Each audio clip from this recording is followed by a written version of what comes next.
I'm Alex Kidman from Fat Duck Tech, and today I'm taking a look at the Razer Blade. You know, this thing's going to be murder to shave my head with. Oh, it's a laptop.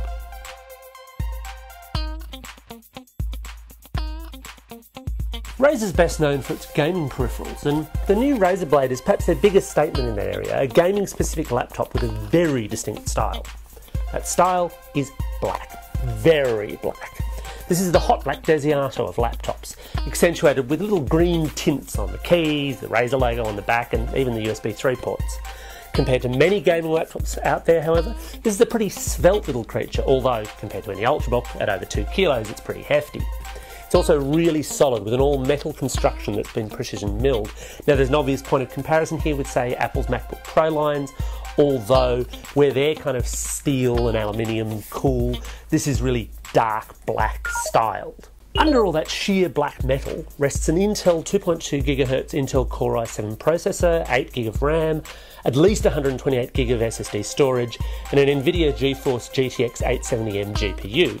Now in gaming notebook terms that gives it plenty of grunt, but what really makes it stand out is its display panel, a 3200 by 1800 pixel 16:9 touchscreen. That's a high resolution panel, and the obvious comparison again to the MacBook Pro and its Retina display comes to fore, but this is a machine very much built for gaming. You could theoretically buy a gaming laptop and run Excel spreadsheets on it, but I've no idea why you do that. And the reality actually with a lot of Windows apps not built for gaming is that they don't scale all that well at higher resolutions.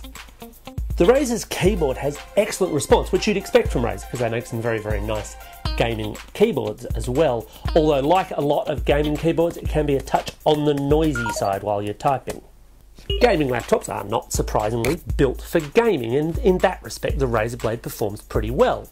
If you're a fan of benchmarks, it scored 39,533 in 3DMark iStorm, 14,713 in CloudGate, 13,360 in Skydiver, and 4,157 in Firestrike respectively.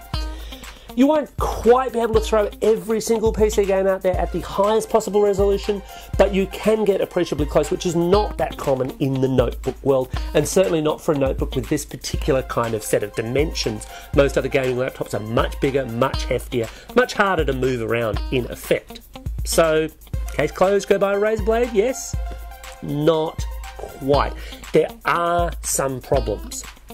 All this metal construction gives it a lot of heft, and it certainly means it's very, very solid, but these base-mounted fans push out quite a bit of air, which means this is quite a noisy laptop in operation, but it's also a really warm one. You don't actually have to play with this for all that long at all before you realise that it's starting to cook your legs quite a lot. It can really genuinely get quite uncomfortable. It's also a little odd that Razer, a company that prides itself on its gaming peripherals, has produced a gaming PC with a trackpad that's just so damned ordinary.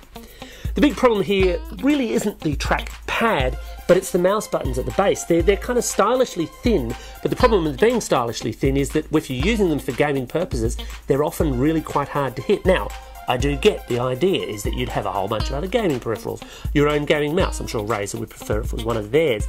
But if you do find yourself in a position where you're going to be gaming with this just using the trackpad and mouse, you're going to struggle a bit because those buttons are just too darn small. Laptops are built with power in mind, and certainly this has got a lot of processing power, but its size means that there's not a lot of space for battery power. And that's a challenge if you're running more intensive games, because as I've discovered, it's actually possible to send this thing flat within about an hour or so.